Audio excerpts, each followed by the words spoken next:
ಸ್ನೇಹಿತರೆ, ಡೆವೋಷನಲ್ ಟುಡೇಗೆ ಸ್ವಾಗತ. ನಮ್ಮ ಸನಾತನ ಧರ್ಮದಲ್ಲಿ ನಮಗೆ ಒಂದೊಂದು ದೇವರು ಒಂದೊಂದು ರೀತಿಯ ಬಂಧುಗಳ ಹಾಗೆ ಕಾಣಿಸ್ತಾರೆ.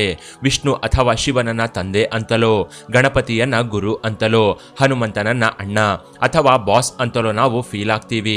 ಇವರ ಹತ್ರ ನಾವು ತುಂಬಾ ಪರ್ಸನಲ್ ಆಗಿ ಮಾತನಾಡಿಕೊಳ್ತೀವಿ, ಒಮ್ಮೊಮ್ಮೆ ಕೋಪ ಮಾಡಿಕೊಳ್ತೀವಿ, ಇನ್ನೊಮ್ಮೆ ಇವರ ಹತ್ರ ಜಗಳ ಮಾಡ್ತೀವಿ. ಹೀಗೆ ಕೊನೆಗೆ ತಪ್ಪಾಯ್ತು ಅಂತ ಕ್ಷಮೆ ಕೇಳಿ ಇವರ ಪಾದದಾಸರಾಗ್ತೀವಿ. ಹೀಗೆ ನಮಗೆ ಅಣ್ಣ ಅಥವಾ ಬಾಸ್ ಅನ್ನೋ ಫೀಲಿಂಗ್ ಹನುಮಂತನನ್ನ ನೋಡಿದ್ರೆ ಬರುತ್ತೆ.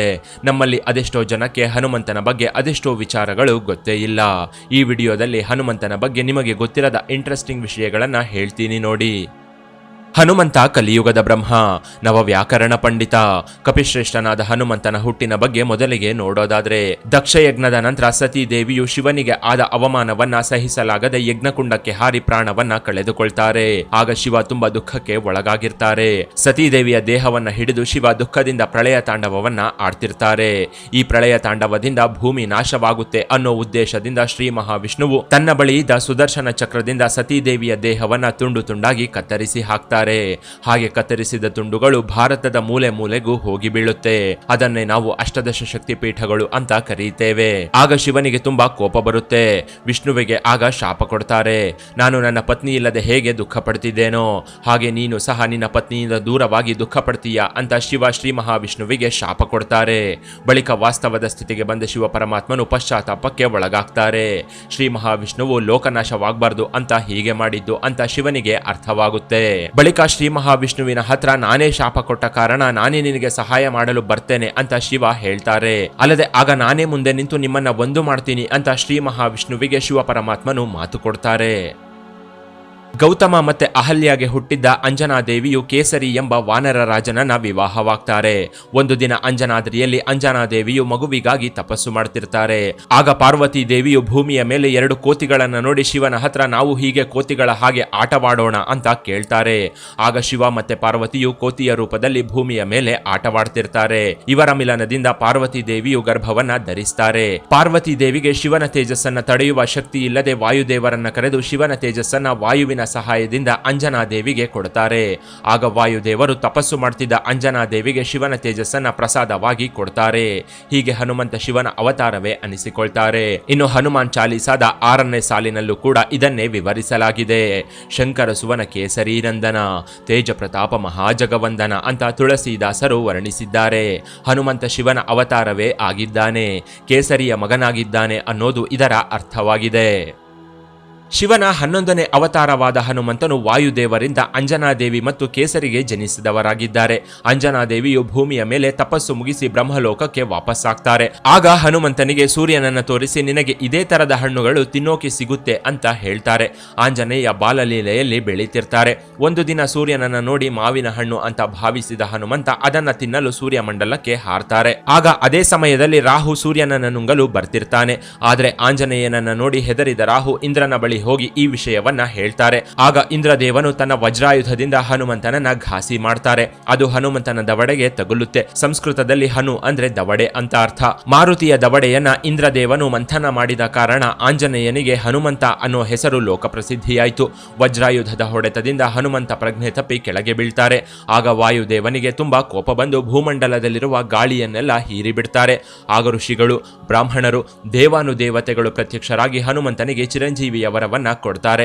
ಪ್ರಾಣಿಗಳಿಂದಾಗ್ಲಿ, ಸರಿಸೃಪಗಳಿಂದಾಗ್ಲಿ, ಪಂಚಭೂತಗಳಿಂದಾಗ್ಲಿ ಅಥವಾ ಪ್ರಕೃತಿಯಿಂದಾಗ್ಲಿ ಹನುಮಂತನಿಗೆ ಮರಣ ಅನ್ನೋದು ಬರೋದಿಲ್ಲ. ಕಲಿಯುಗದವರೆಗೂ ಹನುಮಂತ ಚಿರಂಜೀವಿಯಾಗಿರ್ತಾರೆ ಅನ್ನೋ ವರವನ್ನ ದೇವಾನುದೇವತೆಗಳು ಹನುಮಂತನಿಗೆ ಕೊಡ್ತಾರೆ. ಇದೇ ಕಾರಣಕ್ಕೆ ಚಿರಂಜೀವಿ ಅಂತ ಅಂದ ಕೂಡಲೇ ನಮಗೆ ನೆನಪಾಗೋ ಮೊದಲ ಹೆಸರೇ ಹನುಮಂತ.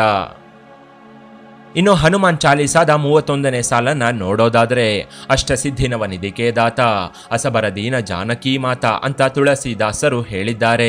ಇದರ ಅರ್ಥ ಮಾತೆ ಸೀತಾದೇವಿಯು ಹನುಮಂತನಿಗೆ ಅಷ್ಟಸಿದ್ಧಿಗಳು ಹಾಗೂ ನವನಿಧಿಗಳನ್ನ ಕೊಟ್ಟಿದ್ದಾರೆ.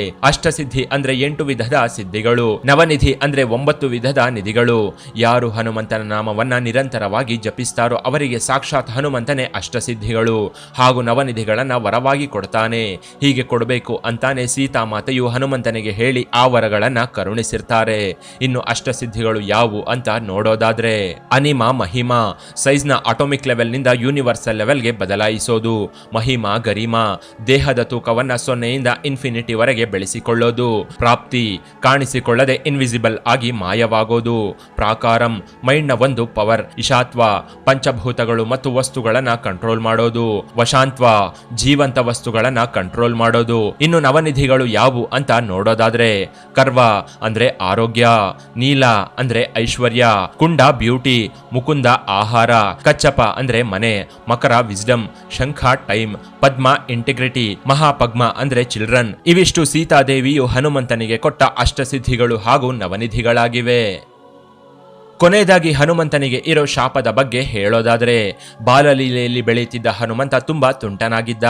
ಋಷಿಗಳು ತಪಸ್ಸು ಮಾಡ್ತಿರ್ಬೇಕಾದ್ರೆ ಮಾರುತಿಯು ಅವರಿಗೆ ಇನ್ನಿಲ್ಲದಂತೆ ಕಾಟ ಕೊಡ್ತಿದ್ದ. ಇದರಿಂದ ಋಷಿ ಮುನಿಗಳು ಹನುಮಂತನಿಗೆ ಶಾಪವನ್ನ ಕೊಟ್ಟಿದ್ರು. ಬಾಲಕನಾಗಿರೋ ಹನುಮಂತನಿಗೆ ಇಷ್ಟೊಂದು ಶಕ್ತಿಯ ಅವಶ್ಯಕತೆ ಇಲ್ಲ. ಹೀಗಾಗಿ ಒಂದು ನಿರ್ದಿಷ್ಟ ಸಮಯದಲ್ಲಿ ಹನುಮಂತನ ಶಕ್ತಿಯನ್ನ ಯಾರಾದ್ರೂ ನೆನಪಿಸಿದ್ರೆ ಮಾತ್ರ ಹನುಮಂತನಿಗೆ ಅವನ ಶಕ್ತಿ ನೆನಪಾಗ್ಲಿ ಅಂತ ಶಾಪವನ್ನ ಕೊಡ್ತಾರೆ. ಇದಾದ ಮೇಲೆ ಸೂರ್ಯನನ್ನು ನುಂಗೋಕೆ ಹೊರಟಾಗ ನಡೆದ ಘಟನೆ ಬಳಿಕ ಹನುಮಂತ ಸೂರ್ಯನನ್ನೇ ಗುರುವಾಗಿ ಸ್ವೀಕರಿಸ್ತಾರೆ. ಹನುಮಂತನಿಗೆ ಸೂರ್ಯನು ಗುರುವಾಗಿ ಎಲ್ಲ ವಿದ್ಯೆ ಹಾಗೂ ವೇದಗಳನ್ನ ಕಲಿಸ್ತಾರೆ. ಬಳಿಕ ಸೂರ್ಯನಿಗೆ ಹನುಮಂತ ಗುರುದಕ್ಷಿಣೆ ಏನು ಕೊಡ್ಲಿ ಅಂತ ಕೇಳ್ತಾರೆ. ಆಗ ನನ್ನ ಮಾನಸ ಪುತ್ರನಾದ ಸುಗ್ರೀವನ ಬಳಿ ಹೋಗಿ ಅವನಿಗೆ ಮಂತ್ರಿಯಾಗಿ ನೀನು ಅವನಿಗೆ ಸಹಾಯಕನಾಗಿರು ಅಂತ ಸೂರ್ಯದೇವನು ಕಪಿಶ್ರೇಷ್ಠನಾದ ಮಾರುತಿಗೆ ಹೇಳ್ತಾರೆ. ಆಗ ಮಾರುತಿಯು ಸುಗ್ರೀವನಿಗೆ ಸಹಾಯಕನಾಗಿರ್ತಾನೆ. ಕಿಷ್ಕಿಂಧ ಕಾಂಡದ ಕೊನೆಯಲ್ಲಿ ಕರಡಿಗಳಲ್ಲಿ ಶ್ರೇಷ್ಠನಾದ ಜಾಂಬವಂತನು ಮಾರುತಿಯನ್ನ ಸಮುದ್ರ ಲಂಘನ ಮಾಡೋದಕ್ಕೆ ಪ್ರೇರೇಪಿಸ್ತಾರೆ. ಆಗ ಮಾರುತಿಯು ಈ 100 ಯೋಜನದ ಸಮುದ್ರವನ್ನ ನನ್ನ ಕೈಯಿಂದ ದಾಟೋಕೆ ಆಗುತ್ತಾ ಅಂತ ಜಾಂಬವಂತನನ್ನ ಕೇಳ್ತಾರೆ. ಆಗ ಜಾಂಬವಂತನು ಮಾರುತಿಯ ಶಕ್ತಿಯನ್ನ ನೆನಪಿಸ್ತಾರೆ. ಅಲ್ಲಿಗೆ ಹನುಮಂತನಿಗಿದ್ದ ಶಾಪವು ವಿಮೋಚನೆಯಾಗಿ ಹನುಮಂತ ಲಂಕೆಗೆ ಹಾರಿ ಸೀತೆಯನ್ನ ಹುಡುಕಿ ರಾಮ ಸೀತೆಯನ್ನ ಸೇರಿಸ್ತಾರೆ. ವಿಷ್ಣುವಿನ ಅವತಾರವೇ ರಾಮನಾಗಿದ್ದು ಶಿವನ ಅವತಾರವಾಗಿದ್ದ ಹನುಮಂತನು ಮಾತು ಕೊಟ್ಟ ಪ್ರಕಾರ ಇವರಿಬ್ಬರನ್ನ ರಾಮಾಯಣದಲ್ಲಿ ಒಂದು ಮಾಡ್ತಾರೆ. ಇವಿಷ್ಟು ಹನುಮಂತನ ಬಗ್ಗೆ ನಿಮಗೆ ಗೊತ್ತಿರದ ವಿಷಯಗಳು. ಇನ್ನು ಮುಂದಿನ ವಿಡಿಯೋದಲ್ಲಿ ಇನ್ನಷ್ಟು ಇಂಟ್ರೆಸ್ಟಿಂಗ್ ವಿಚಾರಗಳನ್ನ ನಿಮ್ಮ ಮುಂದೆ ಇಡ್ತೀನಿ. ಇನ್ನು ಈ ವಿಡಿಯೋ ಬಗ್ಗೆ ನಿಮ್ಮ ಅಭಿಪ್ರಾಯವನ್ನ ಕಾಮೆಂಟ್ ಮಾಡಿ ಹಾಗೂ ಇನ್ನಷ್ಟು ಇಂಟ್ರೆಸ್ಟಿಂಗ್ ವಿಡಿಯೋಗಳಿಗಾಗಿ ಚಾನೆಲ್ನ ವಿಸಿಟ್ ಮಾಡಿ ಅಂತ ಹೇಳ್ತಾ ಜೈ ಭಜರಂಗಬಲಿ.